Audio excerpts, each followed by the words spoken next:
This is the perfect springtime pasta dish. It is so simple, it's packed full of protein, it's 1 of your 5 a day, and I tell you what, it's absolutely delicious. I'm going to sweat down some onions and garlic and extra virgin olive oil. And you can see our onions and garlic, it's nice and soft, that's going to have a slight sweetness to it. So now it's onto the ham. M&S British outdoor bred, pulled Wiltshire ham hock.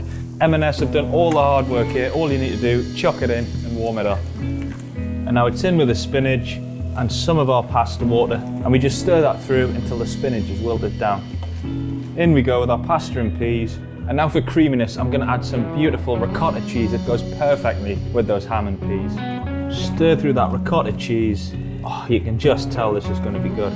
And we're just going to freshen it up with a little hit of lemon zest. Look at the colours in there. If you want to loosen the sauce off, just a splash of that pasta water, give it a mix through, and that is just about good to go. You can't go wrong with this easy peasy, eat well family dinner for under £12. I tell you what, that's magic that. I'm going in for more.